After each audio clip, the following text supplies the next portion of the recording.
Yo, what is up, people? We are here with the main show, and I am your host, your boy MM2K of PNTS Network and Hard Knock Digital Culture, back again with another NRO mic check.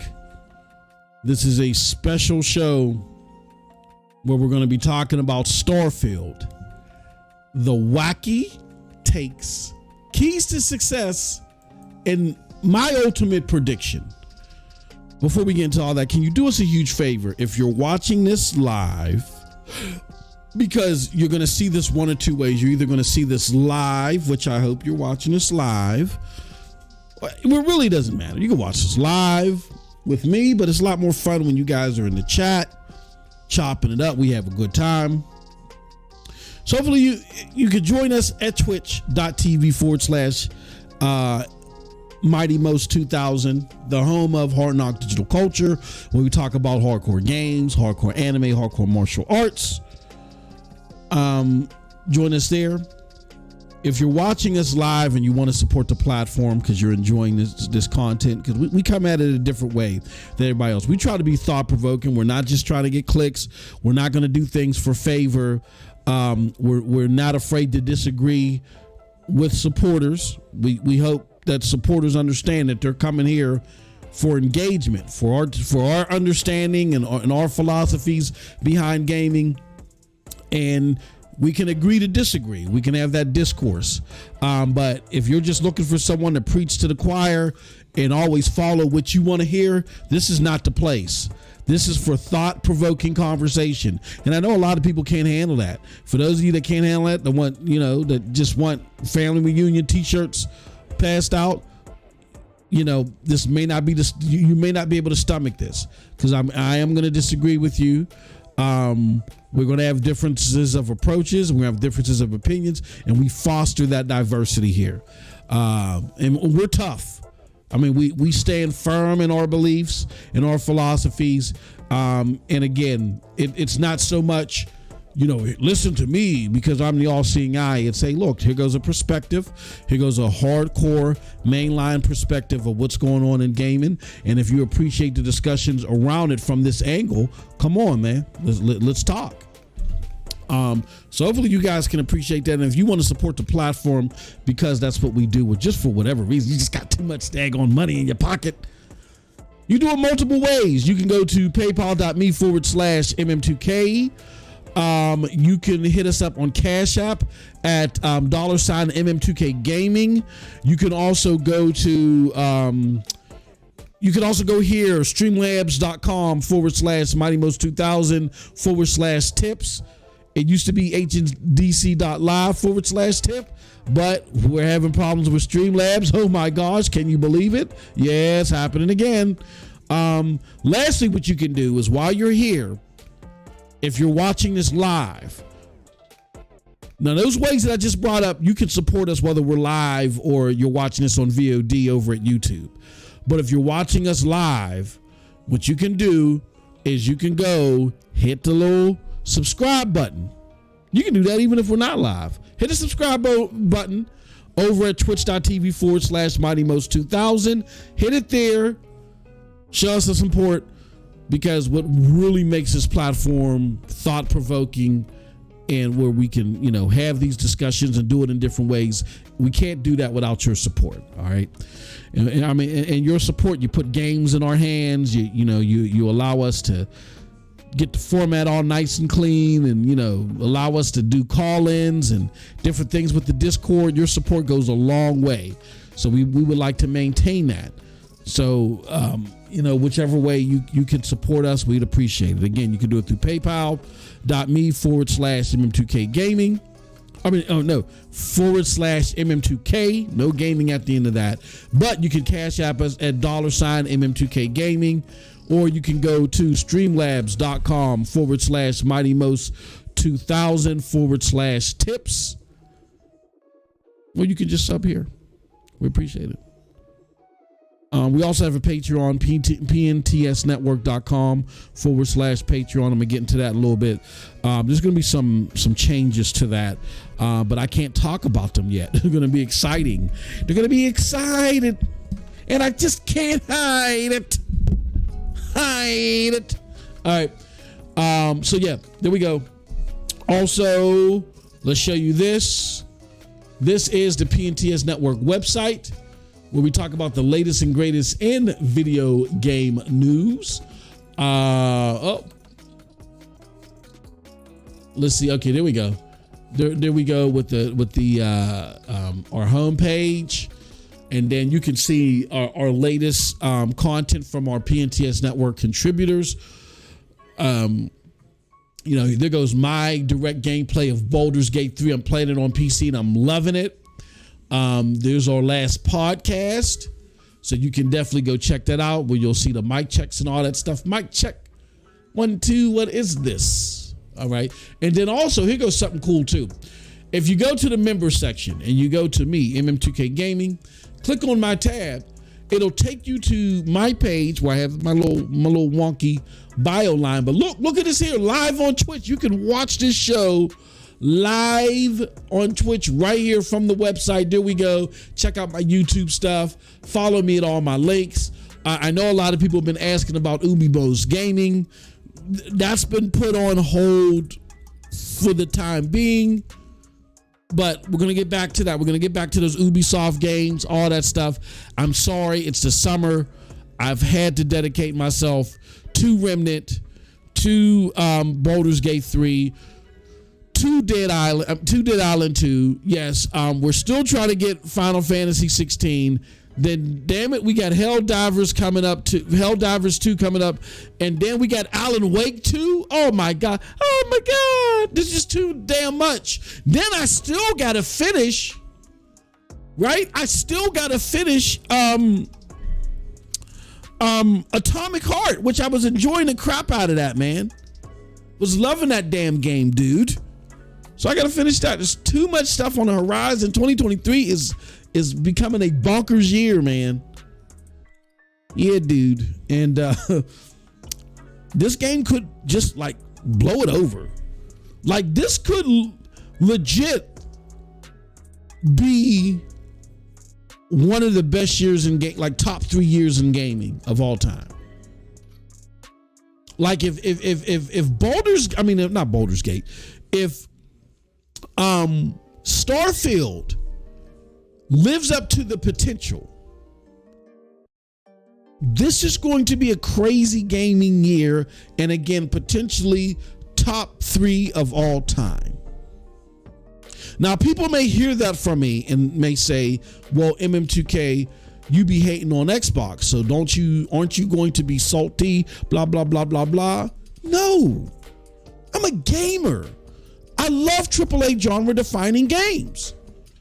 And if, with all my concerns about Xbox, if Bethesda, who is now owned by Xbox, who I was starting to get queasy about because of what happened with Redfall, if this game, if Starfield comes out hitting all bells and whistles as people were expecting before Microsoft even got involved, and possibly in some, right, when we're talking about bugs, then I'm happy. There's something that Xbox did not destroy or trample, and there's hope. You know what I'm saying? There's hope. There's hope for a turnaround. There's probably hope for a turnaround, because I'm going to tell you this. If Starfield is great, watch Bethesda be more of an influence on Xbox than Activision will be. I got a feeling that Activision's reign might be coming to an end. Now, that may be premature. I might be talking out the side of my head. When I say Activision, I'm really talking about Call of Duty. I know Diablo's having issues. Hopefully they'll work them out. I love Mike Ybarra, great guy, great gamer. He'll get to the bottom of it. I have the utmost hope in him. I kind of heard how things were working with Diablo 4. Was like, yeah, yep. I'm going to wait until the seasons come out and wait for, it start when the seasons come out. There's really no point. So it sounds like the game kind of came out a little bit early. It was early access. Game came out a little bit early. And shouldn't have come out when it did for the average consumer, but it's already here. I feel confident Mike Ybarra is going to fix that.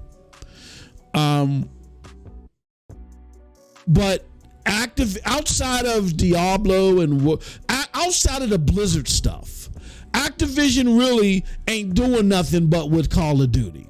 And I feel like Call of Duty's reign is starting to be in trouble finally. Major players have left. You know what I'm saying? Like we heard, if Microsoft were to acquire them, you would see a mass exodus.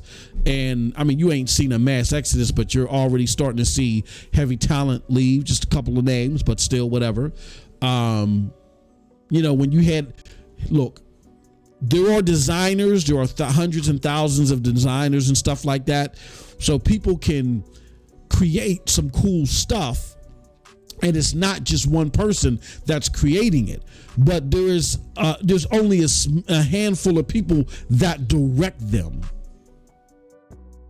There are only a handful of people that are the brainchilds, the brain trusts, and have the vision to make all that individual talent work in cohesion and create something great. So when that talent, when the puppet masters, for lack of a better term, when they start rolling, you go from Mass Effect 1, 2, and 3 to Mass Effect Andromeda, which I'm not saying Andromeda is horrible, but it ain't Mass Effect 1, 2, and 3. Correct? Correct. You know what I'm saying?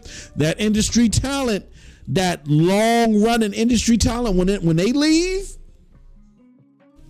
that's what you get.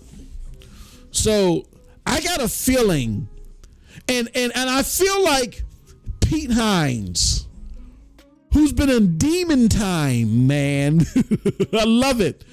I feel like Pete Hines, shout out Sean, what's going on, brother? Good to see you. I feel like Pete Hines, who's been on Demon Time, going back at a lot of the riffraff towards, well, the menus don't look good and some of this other crazy, it didn't go gold yet.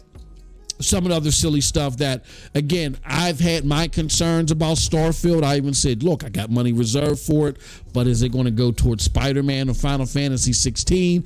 There's always that black cat under the ladder of Xbox. You know what I'm saying? It's not so much Bethesda, but the black cat under the ladder of Xbox that has me concerned. I don't know, but I'm not going there with no damn menus or no damn when you go in gold. You know what I'm saying? And that's why we didn't bring that up on this platform. There's other concerns that we have. We're going to talk about them today, but we wasn't going out there into the weeds talking about that stuff. But no, again, Pete Hines has been going Demon Time. I'm all for it. I love Pete Hines. Pete Hines is like, he holds the love that I have for Mike Ybarra, but except for Bethesda. I love Pete. We're going to talk about how much I love Pete. Pete, I'm not trying to take you from your wife, bro. Just relax. My wife is not having it, but I do have a love for you, my good friend. We're going to talk about that. All right. Also, so really what we're going to do is we're going to address this community bias. I mean, there's been some crazy stuff that's being said, but there's this theme that there's community bias, that people just like there's no other games that are suffering from this amount of hate. The people are just hating on Starfield, right? Let's talk that. Let's address that foolishness. Then we're going to talk about the best scenarios for this platform. I mean, for this game on the platforms where it's available: console, PC, and cloud. What are the best scenarios to really make this thing shine? And then ultimately, my predictions. How is this going to land? And what is this going to mean for Xbox possibly? We're going to talk about that. So let's do that. Shout out to my brother Jonathan in the house. He says, yo. Good to see you, good brother, as always. Thank you for the support. We got you up there. Do we got Jonathan up there? As we show. How come we ain't showing Jonathan, man? Oh, you know what? Hold on. I got to fix something. Do I?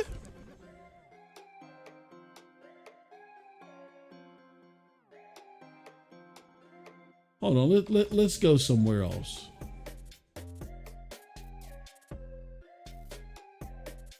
Okay. So is he? Hold on, we might have some technical difficulties. We gotta address them because we gotta let the comments out. Okay, so he's there. Why is he there, but not? Okay, all right, we got to find that window. Fair use. HDC banner. Speaker section, screen embed. What is that?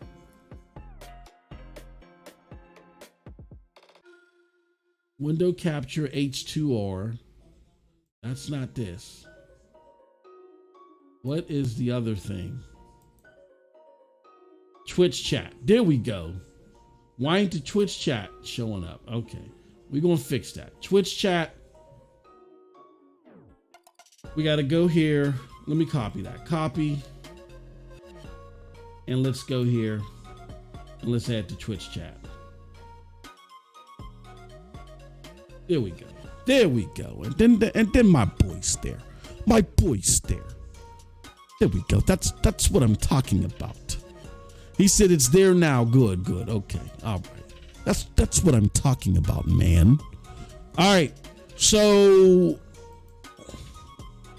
all right, now I got to get back to this window. Hold on.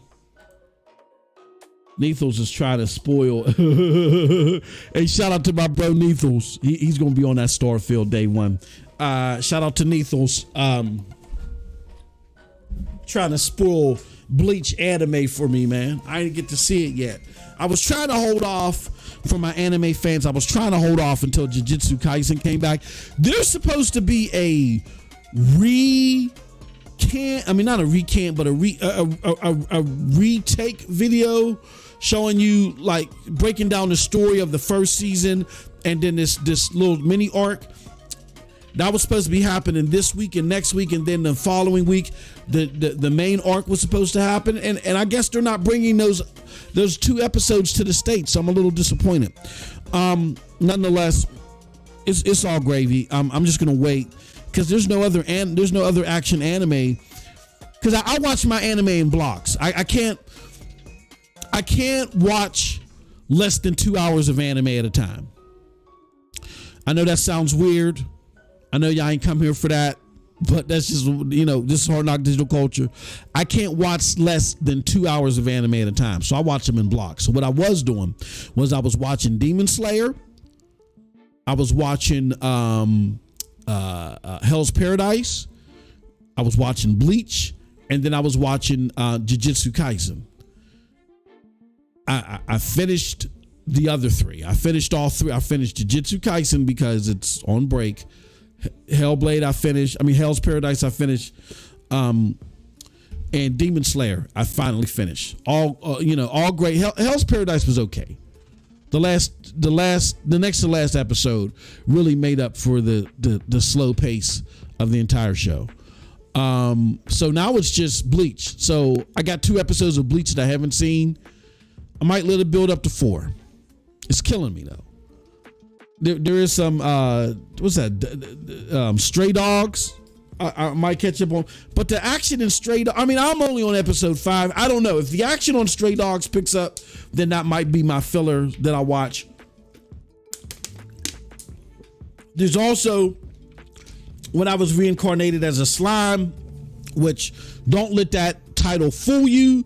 That anime is hard. That anime is fire. I do need to catch up to that. I got like a whole season and a half that I'm behind. So either one of those, but I'm itching for new stuff. So shout out to Nethos. He's watching Bleach. I can only do 2 hours of anime at a time. He says spend most of my free time gaming. Yeah, I'm gonna get some gaming in tomorrow. We're gonna re-air this on YouTube, and then the rest of the day is going to Baldur's Gate and Remnant until I'm tired of them. I might cut the grass early in the morning and then the rest of the day is going to that. You know what I mean? So, and I don't have anything planned for Monday except for around 5 p.m. I do have to go handle some business. You know what I mean? So, all right. But with that said, all right, let's get into the show, man. So, I want to first talk about community bias. That's been the theme here. Shout out to a great homie of mine that got on social media today and said one of the most BS comments. I'm not going to say who it is. I love this brother from another mother, but he was chock full of it. He was chock full of the BS today, man. I could smell the cow dung from him through the Twitter account, man. This dude came on and said, "There's something going on," and I'm paraphrasing here. There's something going on with whenever Xbox notices that whenever Xbox gamers notice that PlayStation has a banger game coming out, they're in unison. They go back to Xbox and they say, "Hey, we want that banger too. We want that banger too." What's going on, Xbox? When they give Xbox hell, but it seems like whenever PlayStation people notice that Xbox got some hype building up, they get unhinged and they just make up crazy stuff about Xbox. If that isn't the biggest crock or sack of ish that I've ever heard in my life, you know what I'm talking about? Here, let me show you. All right, so remember when okay, here it goes. And then I'm trying to make it seem like, oh, IGN, they're always taking a negative tone with Starfield. Everything is negative. There's negative Starfield, this, negative that. Nobody does that with PlayStation games. I could sit here, I could be Porter Rock, which I'm going to let Porter Rock be Porter Rock. I'm going to let King Thrash be King Thrash. I'm going to let my PlayStation people, I'm going to let them do their damn thing and just shut these zealots up that are trying to run with this theory. I'm just going to give you a sampler. I'm just going to give you the most recent case. Why? I don't even know. What, do they think that they own the Men in Black Forget Me wand or something like that? Like, this just literally happened weeks ago. What am I talking about? Final Fantasy 16, even though it's exclusive to the PlayStation 5, which only at the time that this was all being reported had an attachment rate of like around 30 million. Within 1 week, they sold 3 million copies. That is a faster pace, they said, than any Final Fantasy game in years. And what they do is when they say the fastest growing or the fastest selling, they look at the attachment rate, they look at how many copies were sold, and they look at how fast it met that rate per the attachment rate. So what they say is, and what you do is you come up with a percentage. Within 1 week's time, 30% of the PlayStation, or 33% of the PlayStation, no. I'm sorry, 10% of the PlayStation user base had Final Fantasy 16. And this is a console this is a platform only within its first 3 years. So a third, no. What am I? Yeah, 10%. That's unheard of. Even if you take a game like, let's do the math. Even if you take a game like God of War, which I think God of War, I think the PlayStation was at 100 million. No, let me do it like this. 18. Within the first week, I think, the first month, right? God of War had 5 million. You divide 5 million by the 100 PlayStations that were out there, and that's around 5%. 5% So let's do this. Let's take the 3 million that was sold divided by 30. And that's 10%. I was wrong. 10. So they dumped. So Final Fantasy 16 had double the attach rate percentage than even a God of War. Now, to make sure I got the time frame right, let's see. God of War sells, 5 million.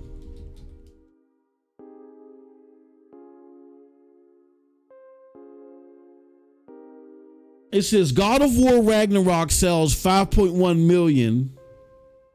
Oh, in a week. Okay, so God of War sold 5 million in a week. That was with like close to 100 million PlayStations out there. Final Fantasy 16 sold 3 million in a week with only 30 million PlayStations out there. Do you understand what I'm saying? More than half, about 60% of what God of War's attachment rate was within a week, with a third of the install base. So when you look at that, and you look at the fact that PlayStation funded for this game, and Square Enix would have made calculations and said, you know what? Because this is going to be exclusive, here's the costs, here's the rate of return that we would like. So this is what we're going to need up front, PlayStation, in order to do this. 3 million is highly successful. It's it's the fastest selling. It has a better attachment rate than even God of War had, because God of War had a 5% attachment rate within its first week, where Final Fantasy 16 had a 10% attachment rate within its first week. 60% of the sales within the same time, with only a third of the install base. But despite all that, you still had articles like this. Square Enix share price drops amid claims Final Fantasy 16 didn't meet high-end expectations. Looking at the wording at this is very clear to people like me that know better, that don't fall for the word salad or the wordplay that's going on here, that this is clickbait. Because these are two totally different things. And really, one is false. There was a report that came out that said that, there was an interpretation by Dean Takahashi, I think it is, from Forbes. And we know anything PlayStation, Dean Takahashi is a joke. When it came to them PlayStation not being able to push out units to PSVR, he's been debunked by everybody, Tom Henderson, everybody. Dean Takahashi his goal is to make clickbait. Nothing he says should be taken seriously. It's only for fanboy fodder. It's like if I were to go out there and report on Xbox News, which I'm not going to sit there and lie, and if you're an Xbox gamer, I'm not the first person that you're going to go to for your Xbox News, right? So anybody knows that is trying to be unbiased and focus on the news and not the clickbait art of or style of it, knows that you can't take Dean seriously. Well, VGC is trying to take him seriously. There is no retraction on this whatsoever, and they're cataloging it reports. Number one, the report was debunked because it was translated poorly by the source that was being used. The source went on Twitter and corrected himself and said, no, the expectations are fine. We're not even saying that there was, as far as it didn't meet the high end expectation. Like, where did that even come from? We made a mistake. Right? But VGC continues to run with this, and there's no retraction. There's no update. And you know what? It's par for the course. It is what it is. People went out, debunked VGC, said, look at y'all. Y'all shady, y'all shiesty, y'all thirsty for clicks. And look, I'm going to be honest with you. And maybe I shouldn't say this as somebody who co-runs a publication, like a small one in PNTS network, which we're going to reboot. Very, very small one at the moment. And then a moderate one one would see moderate success based on all the hard work from the teams and the writers and the collaborators there, which we're very proud of that over at Cloud Dosage. Maybe I shouldn't say this, but I'm speaking only for myself. I think VGC is now looking for the muck gauntlet to be passed to them from Kotaku. Like ever since Jason Schreier left, Kotaku has been reaching for the most grimiest, mud-rucked topics to just grab attention and grab clickbait. It's been so obvious. It's even got to the point I had to block them. I don't block publications, but I blocked them. They just got so ridiculous. VGC is varying in that path. Like places like IGM and GameSpot, they're just huge and they're big and they're bigger institutions for the casual gamers, so they get away with doing lazy reporting. This is different from that. This is just deceptive. And this is not the first time they've done it. As a former Stadian, y'all know that I follow everything for the Stadia platform. And there was a point in time where VGC was trying to lean on this story that Google had canceled and turned down proposals from Hideo Kojima. Like and when you say a proposal, if you're talking about the business of gaming, a proposal is a drawn up business, a project or whatever to where you're shopping an idea around. A proposal isn't, hey, I have this idea. I wanted to talk to you guys about it, see if there was some interest. That's not a proposal.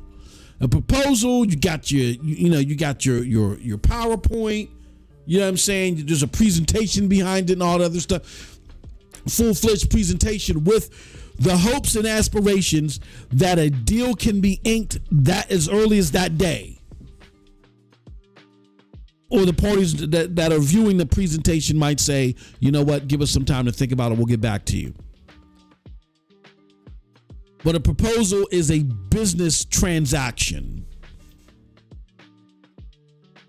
So we do know that Kojima in visiting Jade Raymond, who was formerly of Stadia, who now is part of that new studio that was just recently bought by PlayStation, that he came up there to visit her because she was going to be the studio head, and they were just talking about some things, and he probably ran across what's his name? That was the head of Stadia at the time, Phil Harrison, right? And conversations could have gone back and forth. Phil Harrison and Kojima have a deep history because Phil Harrison is one of the original 40 people of PlayStation that launched the PlayStation 1. He's the one that signed the deal to bring Naughty Dog over from Universal to PlayStation. Him and Yoshida did that. But it was his scouts that discovered them at Universal. So they have a deep history. So for them to be shooting the breeze and talking about stuff, it's more than possible. And here, when VGC tried to run with this, a Google Stadia spokesperson has denied elements of the story. They're trying to be cute with this and claim that it does not have anything nor have announced anything with Kojima or Yu Suzuki. Editors note, VGC did not claim it had announced or currently have games in development with creators. As specifically about Kojima's games pitch, a spokesperson told VGC, "We talk to partners all the time in situations that don't result in a project or even a proposal. This is very common. Speculating two parties that speak regularly in this industry led to proposals otherwise is inaccurate." They're 1,000% right. You said proposal. Proposal has a specific meaning. You can't be dumb-witted about this if you're going to write. Writing is supposed to be a way to inform people. So if Kojima had mentioned a game idea or something that we don't know how that conversation went, but it wasn't a proposal. The average gamer isn't dumb-witted like you are. They know that proposal is a business transaction. They know what it means. But they still stuck with this. And then the editor even came out and said, or the co-founder and editor of VGC and said, Google's trying to be coy. Google, they're just trying to be coy and make stuff up. Well, let's look into this a little further. Let's check this out even more. Death Stranding creator denies Stadia exclusive sequel rumors. Famed gamer creator Hideo Kojima denies that his Stadia exclusive sequel to Death Stranding was ever in the works at his studio. That BS from that started with VGC exploded into, there was a Kojima game that was actually being worked on that Stadia had canceled. That it grew into that. And thanks to Tom Henderson and the reliable, ethical people at Insider Gaming, we learned this. Said per Insider Gaming, Kojima shut down speculation on an episode of his Brain Structure podcast featuring prolific game personality Jeff Keighley as the peers conversation moved into rumors that he had heard whisperings of a Stadia exclusive Death Stranding sequel, describing them as off base. He says, "I've been in good terms with Phil Harrison for a long time, ever since Metal Gear days when he was in Europe. The rumor that Death Stranding, moreover, a sequel was in the works to be an exclusive title for Google is unfounded, and Phil rejecting that is impossible." The creator then went to say a sequel had never been discussed with Google and that had no idea where the rumors had originated. So a scenario where we likely have Hideo Kojima visiting the studio because Jade Raymond says, "Look, I'm in charge now. You got any ideas? Let's hear about them." In a very formal or very casual meet and greet setting. Happens all the time in business. But it just proves to you how the business acumen is too low with too many people writing about this stuff. They think because they can put some fancy words together and sound like some poets that they can just conjure up anything and it'd be okay. And that's not okay. It was all likely a meet and greet, not a formal proposal. But they ran with that. And you see more of this with VGC for all consoles, and then they did it again with PlayStation. So they were trying to live off the high of the PlayStation fanboys trying to dog all over Final Fantasy 16 and trying to peg it as a failure. And they only stopped when the source of Dean, or was it Dean Takahashi? Maybe it wasn't Dean Takahashi. I'm sorry. I forget the guy's name that writes for Bloomberg. But whoever that person is that writes for Bloomberg, once his sourcing came out and shut him down on Twitter, only did the fanboys give it up. But VGC still came out with this. This stuff happens. Now, I'm not coming out here saying VGC is the only guilty ones of this. I'm raising awareness, in case you didn't know, there's a little mucky stuff they like to do, but VGC are not the only ones that do this. Everybody, when they feel like they got an opportunity to get clickbait, all of these mainstream publications, they do this. So to sit here and run on social media and pretend that Starfield is the only one getting this, like the stuff they were saying about, what's it called? It's just stupid. About Final Fantasy 16 is dumb. A 10% attachment rate? And the console just keeps growing and growing and growing. You know one of the first games that people are going to get, Final Fantasy 16. It's critically acclaimed. What are y'all doing? Stop it. I get the Forspoken stuff. It didn't get a good Metacritic. Square Enix came out and said, you know what, we hoped that, we wished it would have done better. But trying to create some type of story with Final Fantasy 16, and look, Square Enix altogether, how they put in their yearly earnings, their expenses, where they normally would have spread them out. They decided to just take that hit now.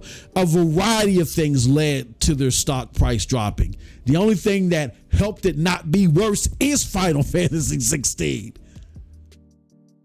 So to try to put Final Fantasy 16 in some arenas that, oh, it didn't do good enough, so therefore the stock fell, that's clickbait. But it happens with everything, because here's what these writers do. They look at the fervor. They understand the game now. They look at the back and forths on Twitter.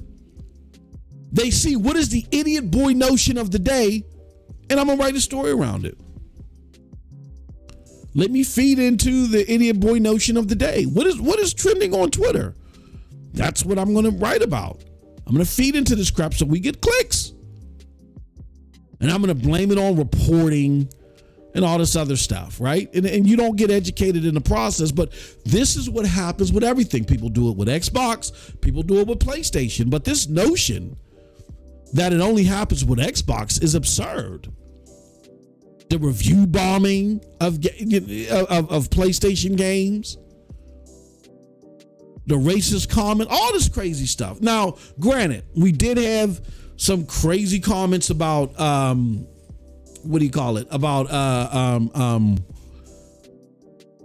menus on Starfield. That was silly, but I think that was just created for engagement.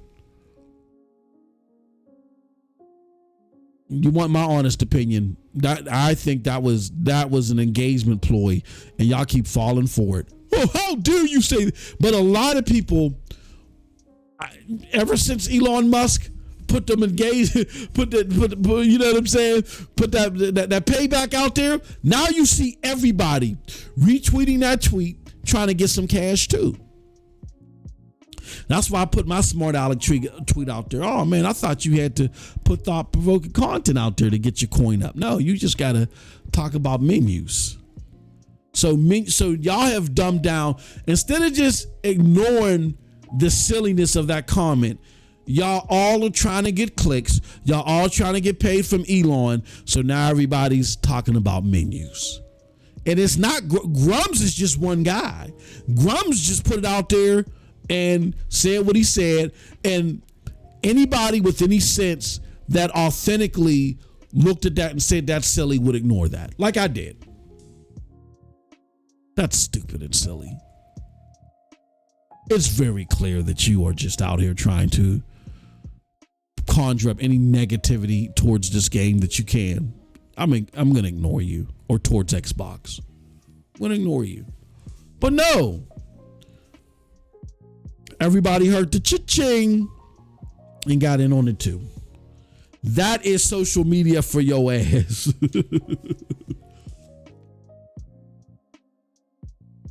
The last thing I'm going to say about this is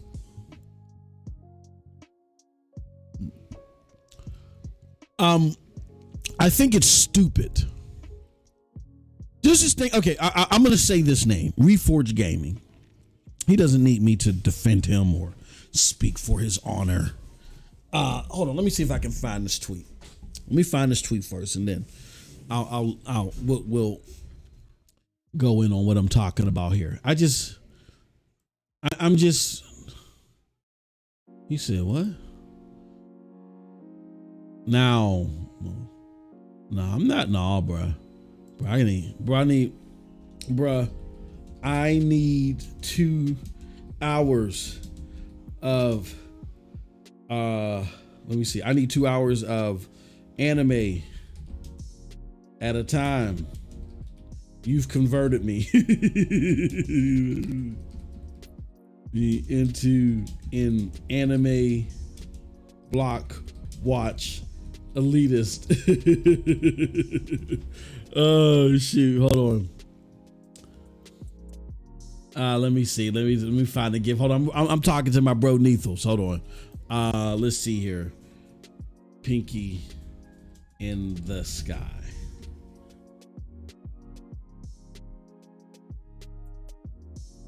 I'm gonna put elitist. Elitist snob.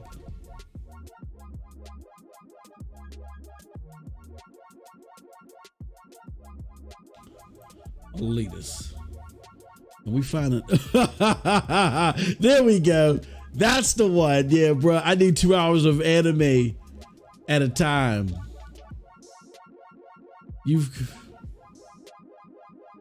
I got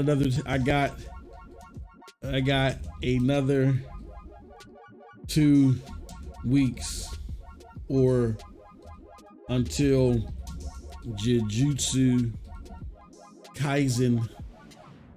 I can't spell. Jujutsu Kaisen returns. You've converted me into an anime block watch elitist. All right, let me see here. Okay, so let me find my tweet that I sent. And again, like I said, he don't need me to defend him. I just find it funny. Here's what it is. Here's why a lot of people attack.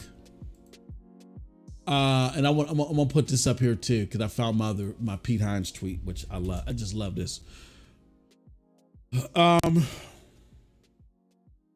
Where's the Pete Hines tweet at? Here it goes. We'll talk about this one later. Oh gosh. So I put why zealots when zealots try to take a full message out of context. Totally agreed. I'd rather be rejected from an item due to my honesty than belong to the shield brigade, thus being rewarded for my compliance. So what happened was there was a tweet going around of Reforged Olano talking to Mike, which he normally does in his members debrief. I highly suggest, look, even if you don't agree with Lono's takes, I always say engage the conversation, and there doesn't have to be personal attacks. If you literally are trying to engage in gaming conversations and not just have people, see, people say, oh, I love talking about games. No, you love people preaching to the choir, you know what I'm saying? And just you staying in a bubble. If you love gaming conversations, you will interact with people with dissenting opinions. And you'll do it often. Lono and Mike don't approach gaming the same way, but I like their interactions, and I think it's smart gaming talk. If you are missing that in these discussions, I highly suggest that you become a member of Reforged Gaming. You get access to that content, because otherwise you're missing out on a lot of this when he has these conversations. So there was a conversation he was having with Mike where he was trying to figure out, Mike got a code, and Mike has a smaller platform. And so Lono's like, hold on. But I've been talking about Starfield all this time. I've been defending it. Like, amidst all of my Xbox criticisms, the one thing that I've been consistent on is I've been defending Starfield, which is true. He's even done it to the point to where I rolled the eyes in the back of my head, not because I think he's being dishonest, but I'm like, dude, I think you're being a little too optimistic. But I could be wrong, and he could be right. You're giving him too much of the benefit of the doubt. You know what I mean? But I think he has such heavy anticipation for the game that he's willing to throw the caution to the wind, I feel, in regards to how he looks at everything else Xbox, and he sees these with rose-colored glasses at times. So that's just my opinion. So he's done a lot to defend Starfield against people that he normally agree with. So he's sitting there like pondering, like, oh, you got one? Smaller channel, less vocal than I am? Okay, fine. It's interesting. And he's like, it sounds like to me that they are deliberately trying to only single out people who are extremely biased in favor of Xbox.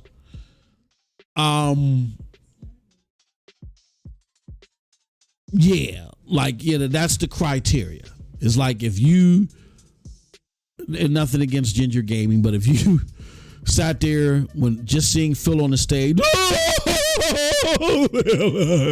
if you're willing to do that, you're getting the code. You know what I'm saying? If you've never uttered a bad thing about Xbox, you're getting a code.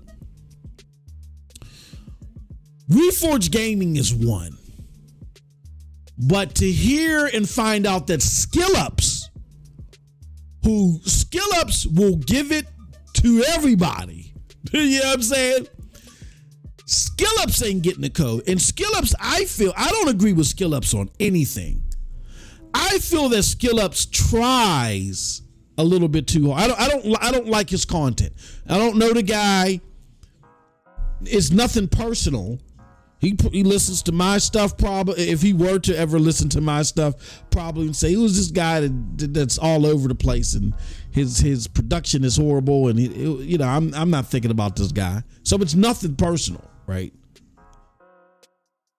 But I don't like his content.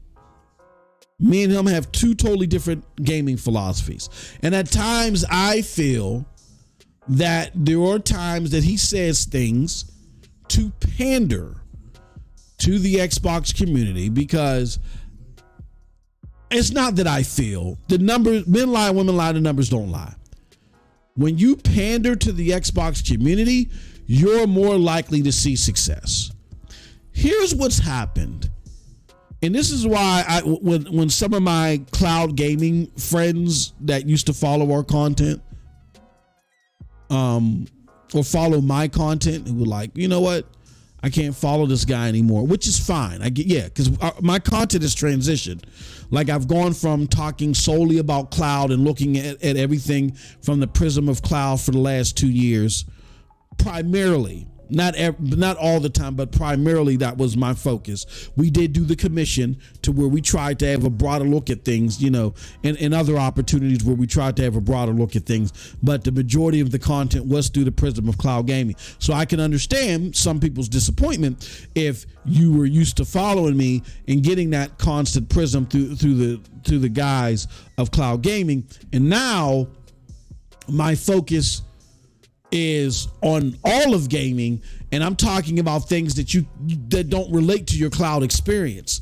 So I get that, but there was just some of my cloud gaming friends that were going through that, and I can understand where you could be disappointed, that were saying, yo, you were doing this because you want to be part of the PlayStation community, whatever. Number one, they don't understand the lineage of my content, even just on YouTube. If they understood the lineage of my content, they would be slapping themselves. You know what I'm saying? And they would be deleting their posts. Before even knowing what a Stadia was, we were on this regime's neck about the false promises, and quite honestly, the lies that they just kept kicking down the road that never came to fruition. And we just make sure that revisionist history isn't applied and no one forgets it, because we ain't forget it.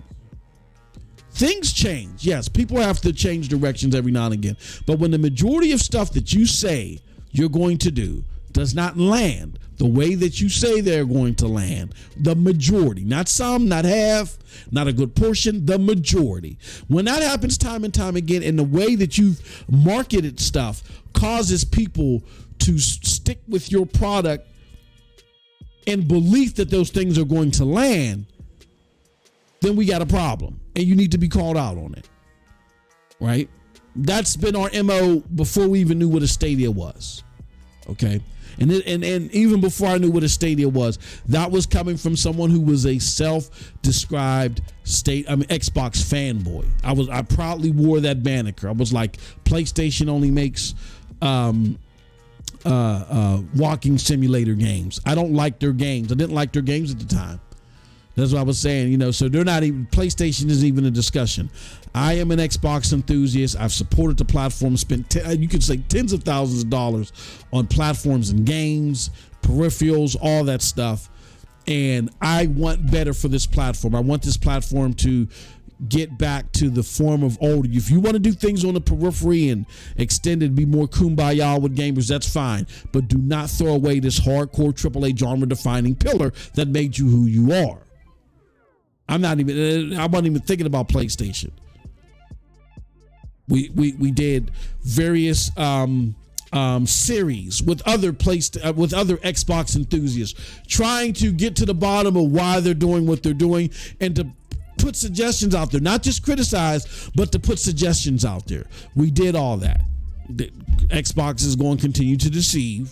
We feel they're going to continue to deceive because they're getting away with it. So as long as there's that element there for consumers, we're going to be the counter to that. We're going to let you know what's going on and why you need to think twice and not trust them before you go head first into what their promises are. That being said, despite all that, I will never be accepted by the PlayStation community. There are PlayStation gamers that may like to hear when I am critical of Xbox, said they'll come and they'll watch, they'll donate here and there, but I'll never be accepted by the PlayStation community. Why? Because I support cloud gaming and I don't pledge allegiance to PlayStation. Like, you can't be part of the PlayStation community unless you pledge allegiance to PlayStation and say PlayStation is my favorite place to play. And I don't say that. I love PlayStation's games. I think they make the best games right now. And they're pushing AAA genre defining gaming forward. They're keeping the pulse going. But my favorite place to play is NVIDIA GeForce Now. My favorite place to play is in the cloud, NVIDIA GeForce Now. Because most of the games I play are multi-plat. But I do appreciate those genre-defining games when they drop from PlayStation. So I might get a couple of those a year, but then the rest of the year, I'm playing multi-plats. So most of my time is spent on NVIDIA GeForce Now. That's a big no-no in the PlayStation community. Why?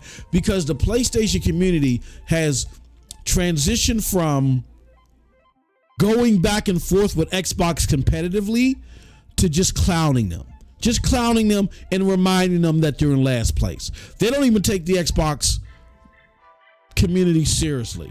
They laugh at them. And I'm not agreeing with it. They just laugh at them and they say, you guys are just dedicated to Phil Spencer for whatever reason. We don't even take you guys seriously. We're going to take these opportunities to remind you that you're in last place, to laugh at you, to clown you, to troll you, or whatever. We're not even taking you seriously anymore to really see you as a competitor.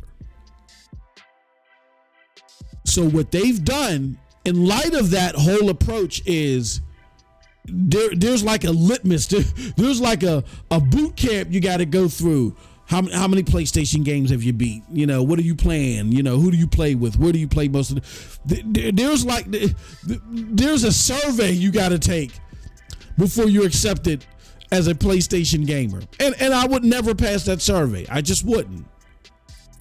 I simply go where the good experiences are.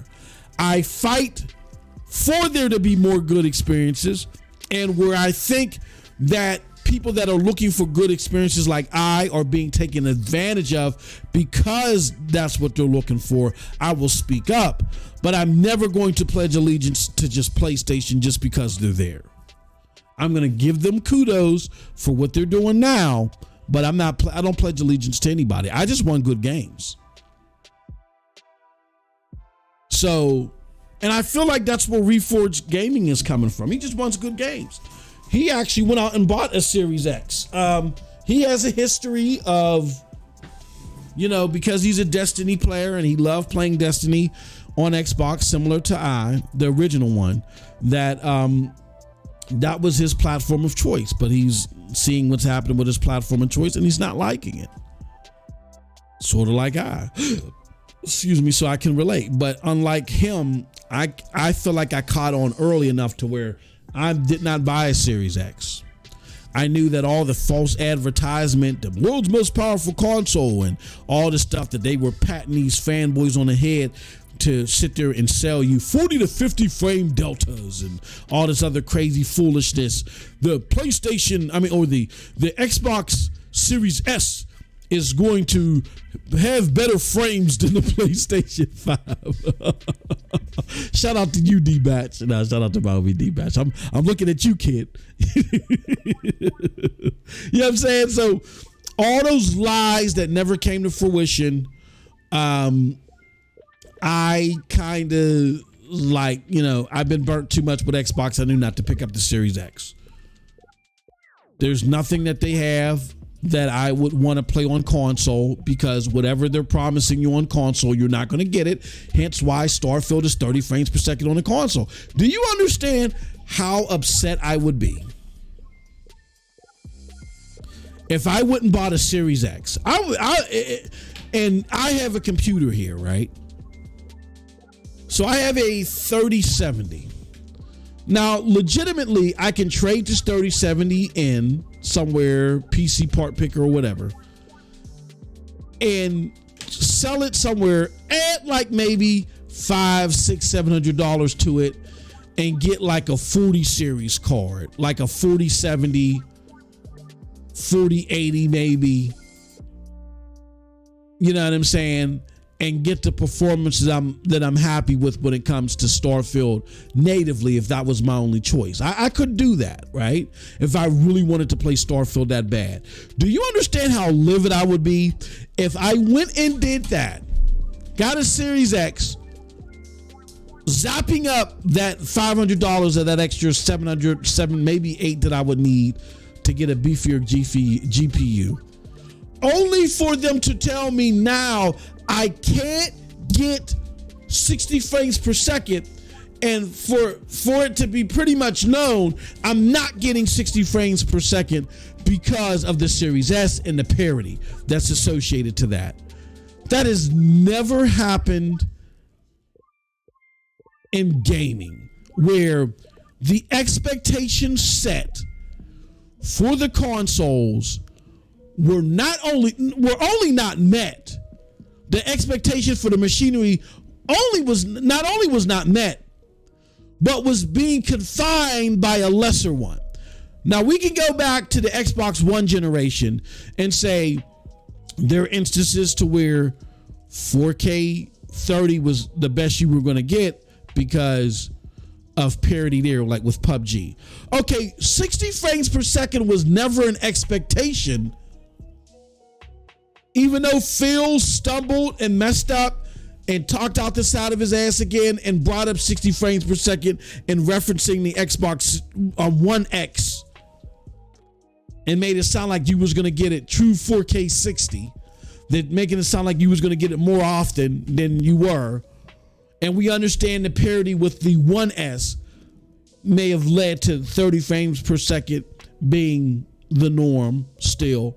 However, that wasn't an expectation. That wasn't a selling point for the box consistently. The selling point consistently was, with this powerful box, you're routinely going to get 60 frames per second. You're supposed to get it routinely with the less powerful box, just at 1080p or 1440p at best. You can't do it on that box. Fine. Why can't we do it on this box? Because some type of parity. And there has to be parity. And it has to be the Series S. Because on paper, the Series X is more than powerful enough to play a game like Redfall at 60 frames per second. But something in the S is holding it back. So therefore, because the thing in the S is holding it back, I would be livid if I utilize that $500 on a Series X with 60 frames per second being sold to me routinely, opposed to using it to buy a beefier GPU. So I kind of knew that the Xbox Series X wasn't for me. Reforged Gaming fell for the bait, unfortunately. And I'm not going to blame the consumer here. We're not going to blame the victim here. The consumer was tricked here. And he's laying out his displeasure here. Now, I'm not going to sit there and say that he didn't gain followers because of that. He did. But I think the heartache that he got from the Xbox gamers made the additional followers probably not so much worth it. He had to go block people, all this other stuff, you know what I'm saying? And has become more reclusive outside of his shows because of it, right? And if this was a power grab for viewers and money and members, as people tried to allude, why wouldn't he do this in favor of Xbox? Because I'm here to tell you, as someone who was a former Xbox content creator, as someone who podcasted with your favorite Xbox content creators, the leap from this generation from last generation to this one, as far as the clicks, the engagement, it is way more severe for the Xbox gamers now, or the Xbox creators now. Like, the Xbox creators will put out a tweet and it's 500 easy. 500 easy. PlayStation creator put out a tweet, they're lucky to hit 2, maybe 300. The engagement over Xbox on Twitter and social media dwarfs PlayStation. And Lono seems to be a very smart guy. I know he can crunch the numbers and see that. That's why you've seen, and I'm not going to name any names, there are a number of former pro PlayStation content creators who went anti-PlayStation simply because those numbers switched. Because those numbers got so large. So I this theory that he's a hater and he's only doing this for clicks is bogus. It's baloney. It's not just Lono, it's Skill Up, who I think he's pandered to the Xbox community plenty of times. And I don't agree with anything that Skill Up says. But the fact that he is willing to be critical no matter who you are tells me this, that Xbox is now trying to shape the people that get their reviews, not trying to just cut out the extremists, but they're really trying to shape who's going to get reviews based upon your allegiance to the platform. Now, people are going to go, oh, what about Survivor and all this other stuff? Survivor not getting PlayStation codes anymore is because you see a symptomatic result of them consistently underscoring PlayStation games than norm. And then in reverse, systematically upscoring Xbox big ticket games beyond the norm. So PlayStation said, you're not getting any codes.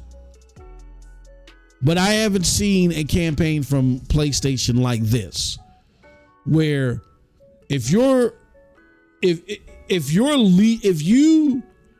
don't have an allegiance to Xbox, like you can like PlayStation, but if you're not one of those people that are just uberly positive about Xbox and what they're doing and routinely puts Xbox in a positive light, like even if you just come down the middle and you're just like so-so, you're not getting the code. I think that's going to be bad. Why? Because you can make artificial hype. A lot of people, twist and turn things for their own results that they desire. But I feel that by you doing that with this game, with some of the flags that are out there, it's not going to help you. Like there are just some people, like again, okay, so let's do this. Let's switch gears. Oh, I didn't mean to record. Let's switch gears. And let's no longer talk about the community bias that we've already debunked. Let's talk about best scenario. The best scenario for Xbox is, when it comes to these reviews, first and foremost, yes, if you want to avoid the extremists, we understand. Like my brother J-Dub ain't getting the code. We understand that. You know what I'm saying? Like MM2K, if I actually had a following that would justify me getting a code, they didn't want to give me a code because I'm kind of on the fence, or I've been very critical of them. I would even say okay to that. But people like a Skill Up or even a Reforge not getting it might hurt you. Because if he plays the game and he says, you know what, I may have not been able to stomach 30 frames per second on console, but I want you to understand that this game is killer on PC.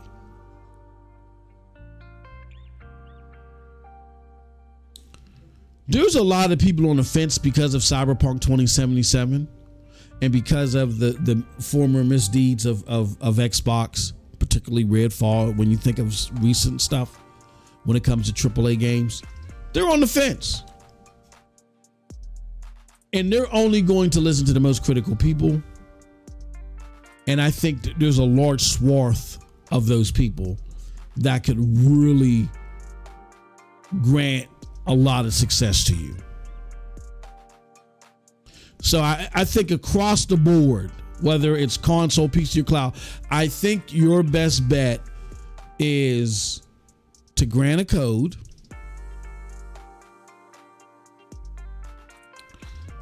Now, Skill Up maybe ask for a console code, offer him a PC code. Because if Skill Up gets it on PC, he might not be fond of the 30 frames per second. If Reforge gets it on console, he's not going to be fond of 30 frames per second. But if you give him a PC code, that alleviates that problem. So I think holding back codes is dumb.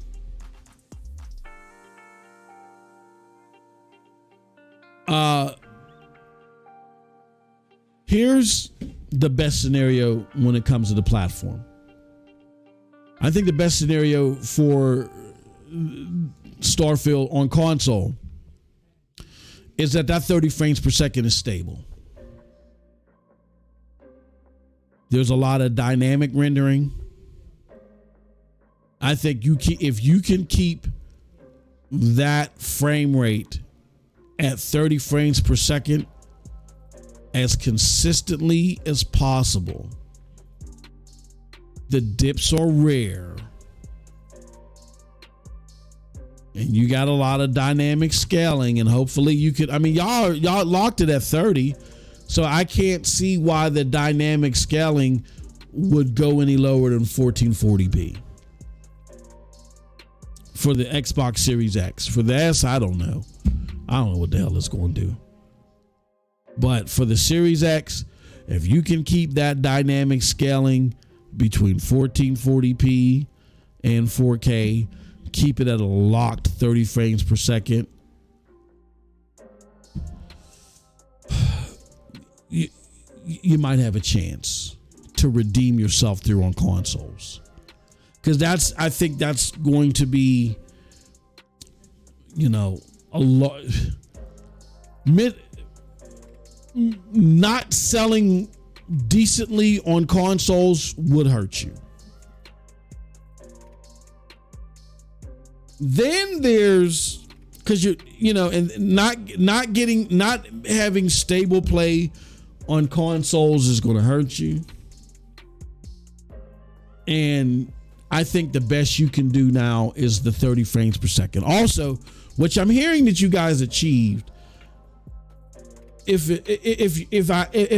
I'm resigned to 30 frames per second on my Xbox Series X,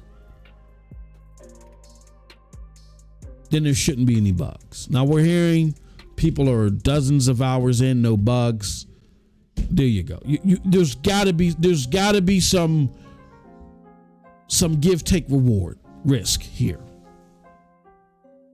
If you're locking this at 30, bugs be gone. Smooth 30, locked 30. That's for console. You might have a chance there. I mean, it's still going to be a tough pill to swallow, but if it's a smooth, consistently locked 30, then, you know what I mean? People may, people be like, okay, whatever.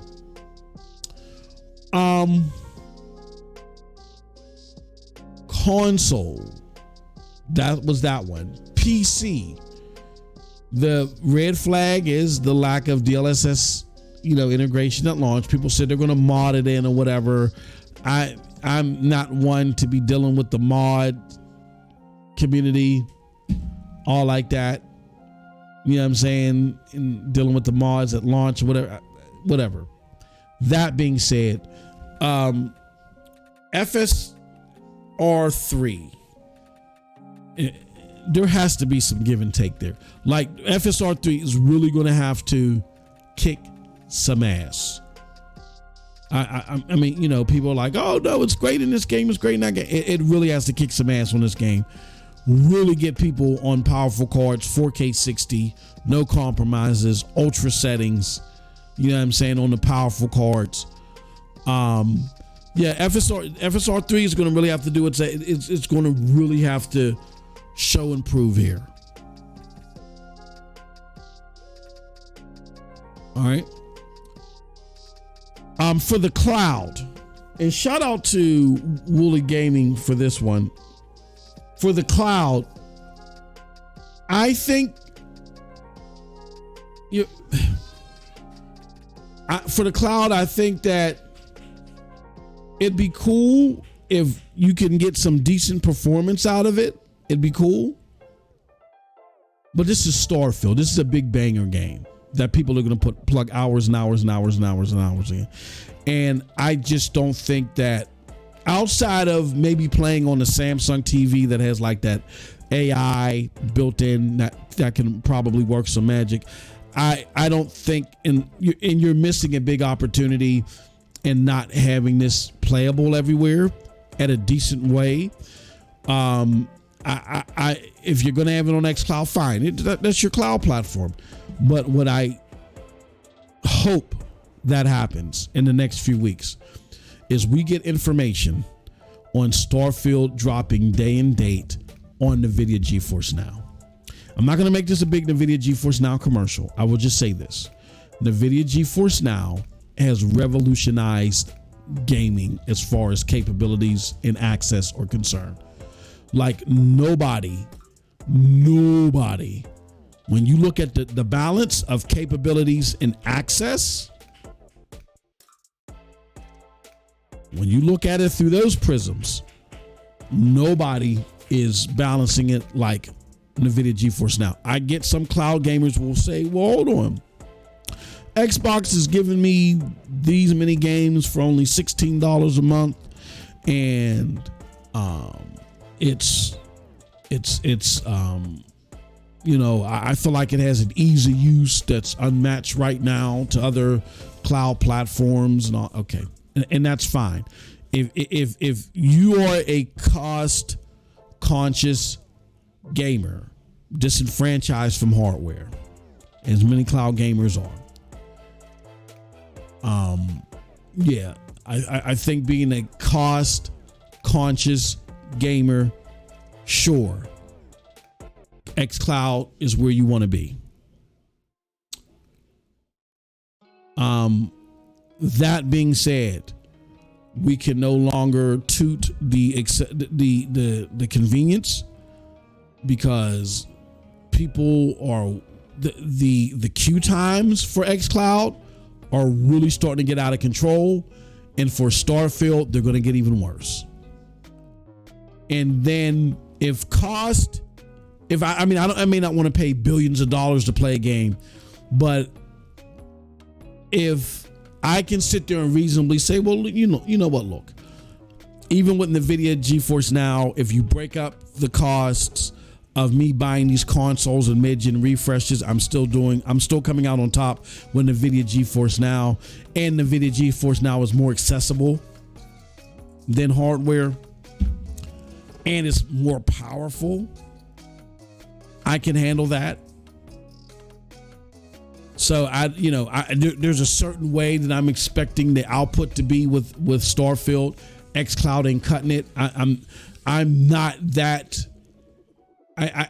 not that disenfranchised financially to where NVIDIA GeForce Now is outside of my price bracket. And even when it comes to convenience, for the paid for versions, I don't think the queues are going to be as bad as what you're going to see with xCloud.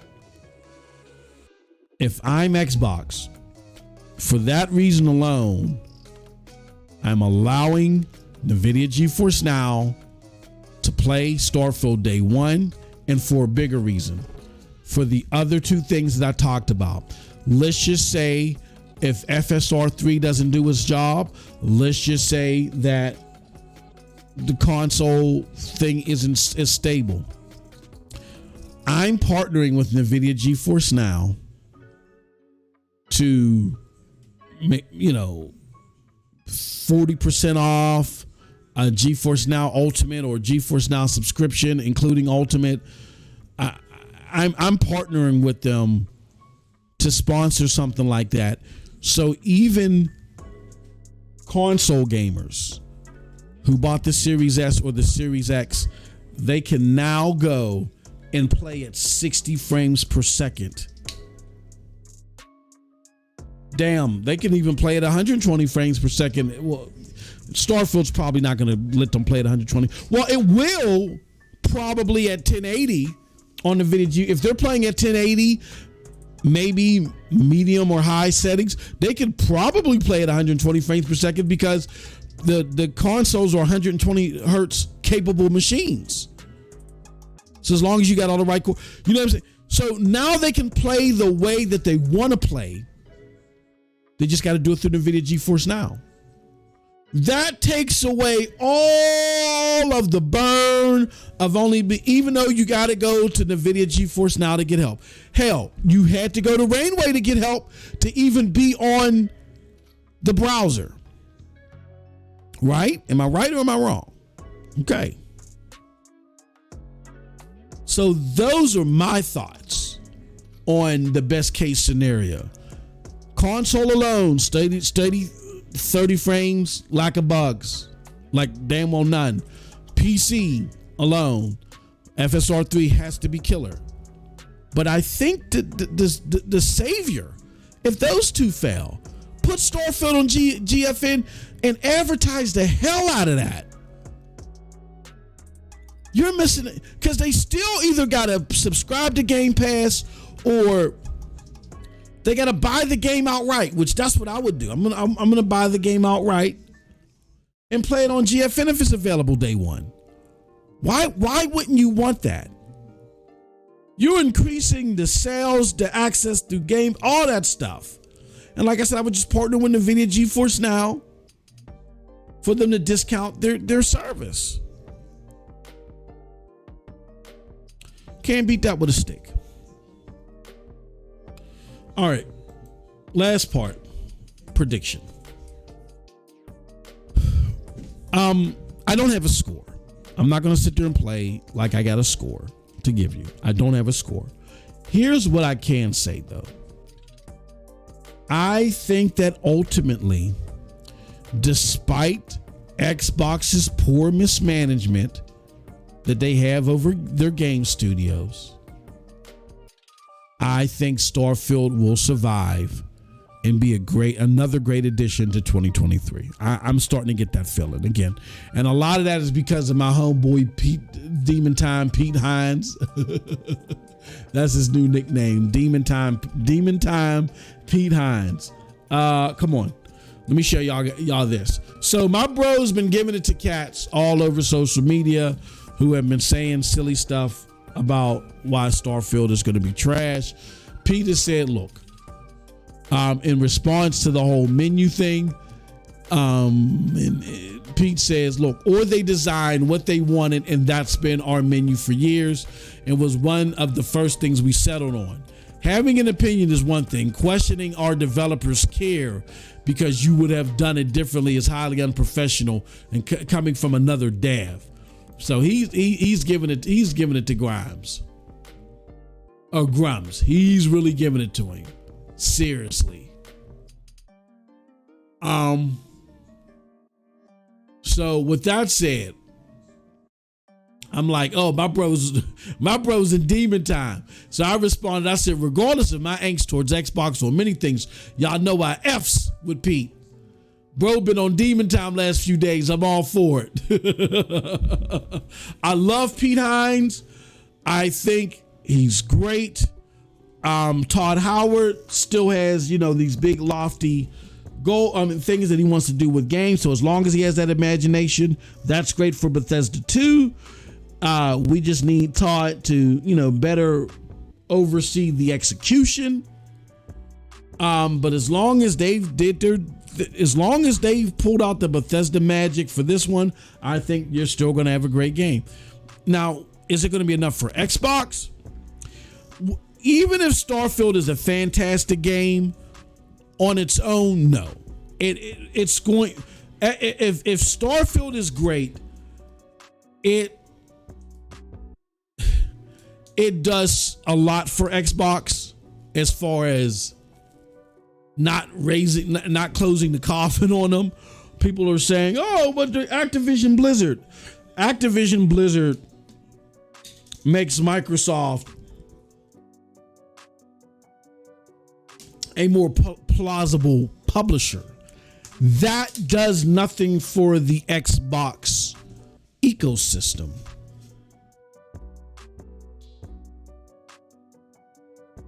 What does it for the Xbox ecosystem? Because look, when it comes to Activision Blizzard, the big thing is Call of Duty.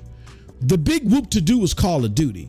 Call of Duty is still going to be everywhere that it is now for the next 10 years. So again, for the Xbox ecosystem, Activision does nothing. What it does do is it makes Microsoft a more durable publisher. I repeat, for those that want, that are, what do you mean?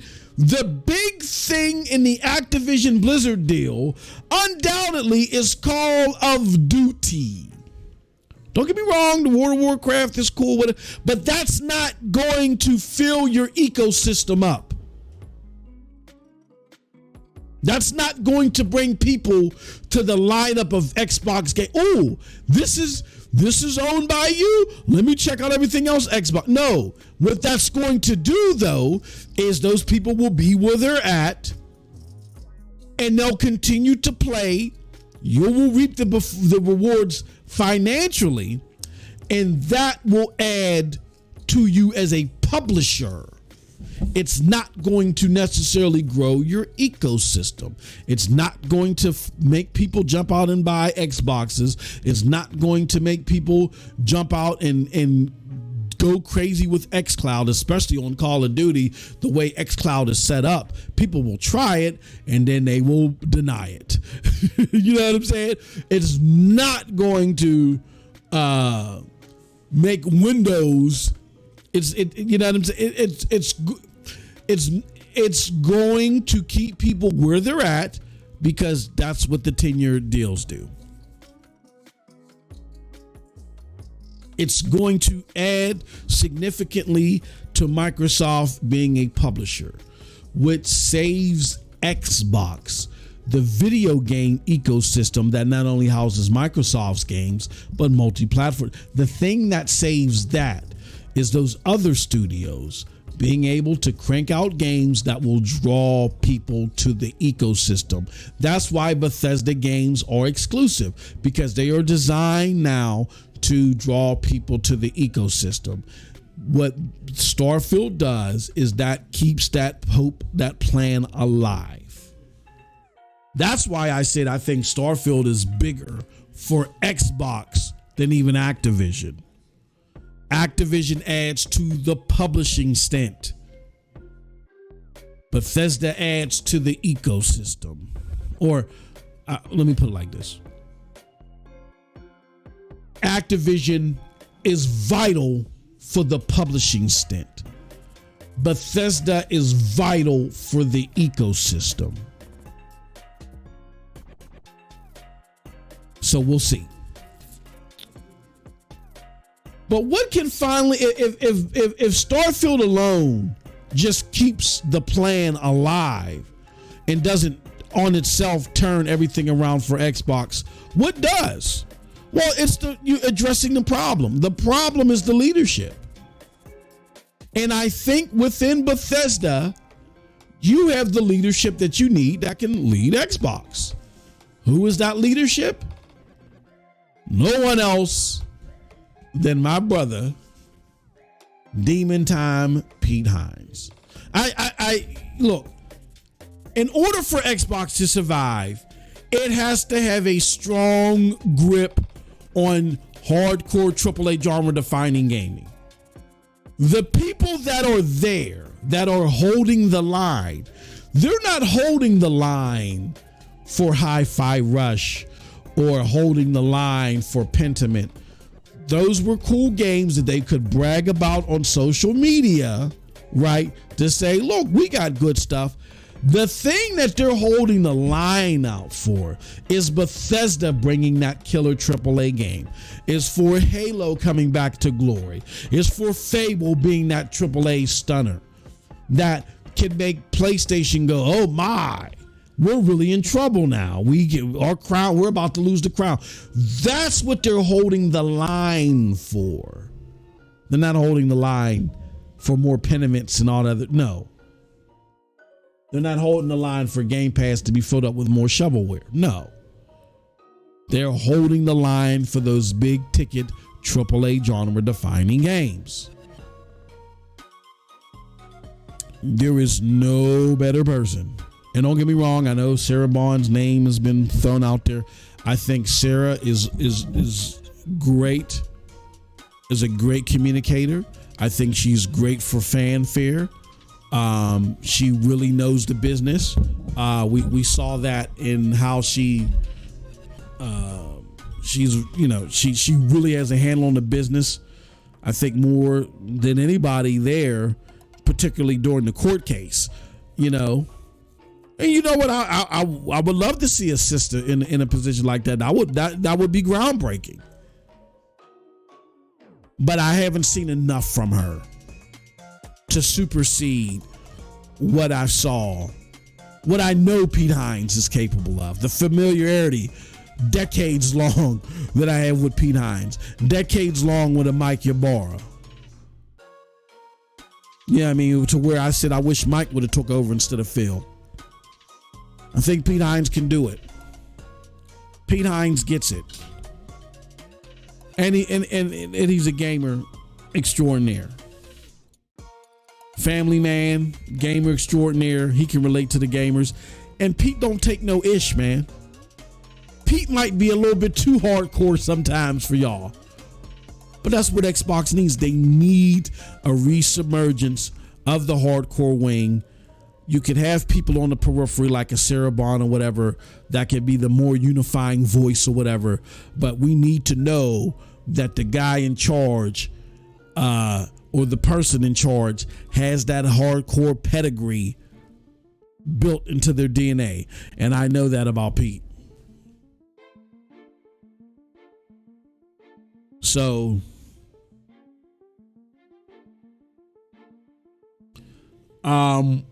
that's what's going to rid the lingering doubt, is when the leadership gets better, because this is the same leadership. Look, they bought Bethesda. Bethesda has a pedigree for making great games. Okay, they polished bugs, which is a great thing. But if Bethesda was having issues with something that wouldn't fall over well with gamers, do we see Microsoft oversight working things in the way of gamers and saying, you know what, Pete and Todd, I think we need to go in this direction. And I get where you want your creators to breathe. I mean, you want them to breathe because you don't know what makes a great game, but you're gonna be there to push it come deadline time. So you're good. You're a pencil pusher. You're not a mentor. You're not a facilitator. You're not a directive hand during the creative process. That's worse. Yoshida was that for Cory Barlog and company, and that's why God of War reboot came out great.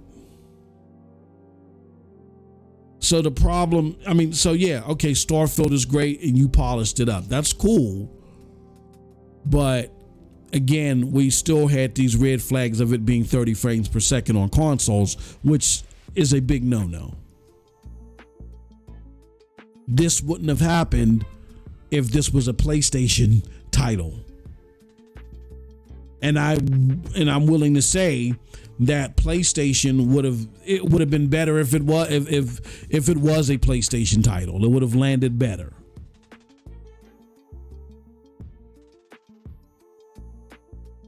I mean, Arcane, look, the proof is in the pudding. In Arcane working with PlayStation and creating a time exclusive with them. Arcane, when they won the award for Deathloop, they won a Game of the Year award or some type of award for Deathloop the year that it came out. And I can't remember where. And they were on stage talking about the creative process behind Deathloop. And they said that they learned so much that's going to help out their future development. They learned so much from PlayStation. And their most critically acclaimed and most successful game is what? The game they made with PlayStation.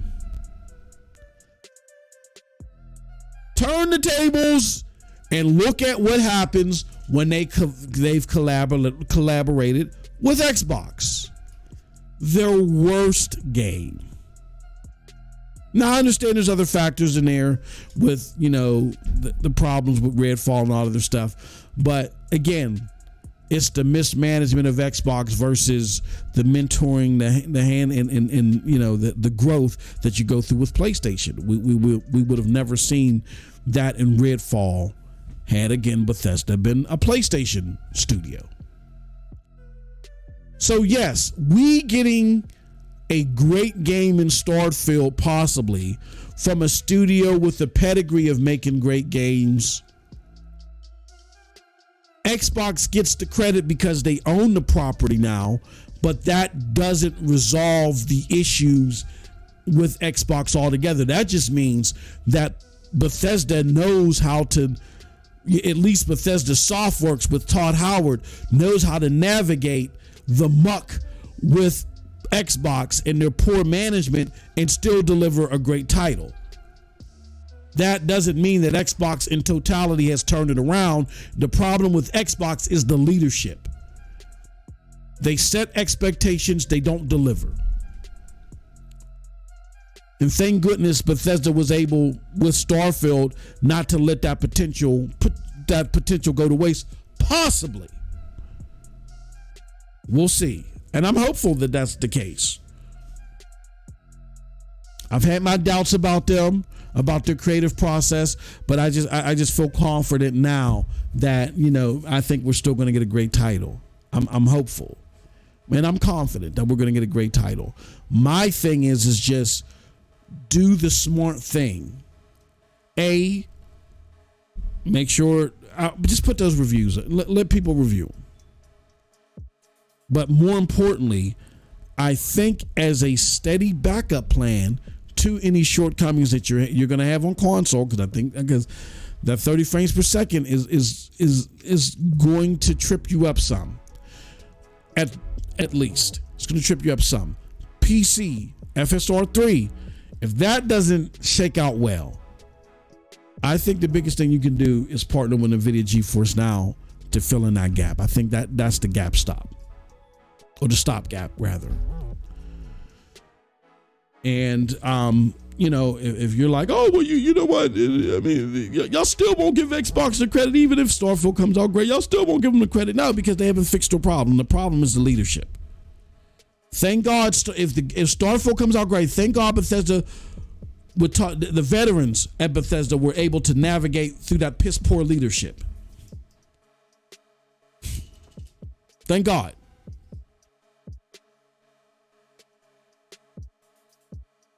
Too many examples that are piss poor. That's not even up to debate as far as I'm concerned. That doesn't speak to how Fable and all these other games are going to turn out. Todd Howard and they've been doing this for a long time. And they got but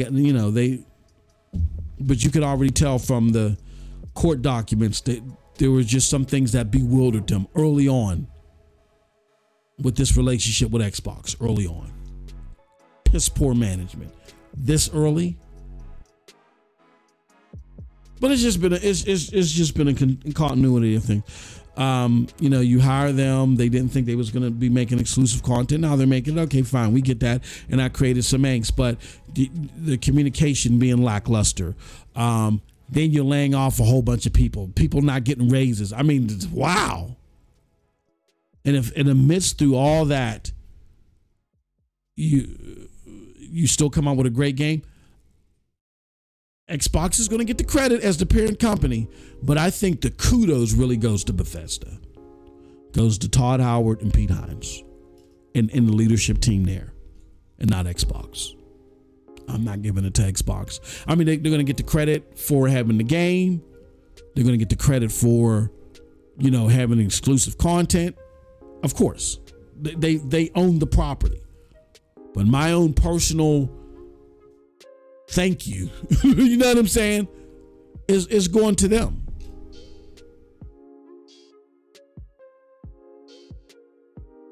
So, with that said, I appreciate all of y'all. Thank y'all so much. I told my wife I'd only be doing this for an hour, and I lied. It's almost 2 hours. All right, with that said, y'all have a wonderful, wonderful gaming day. Peace.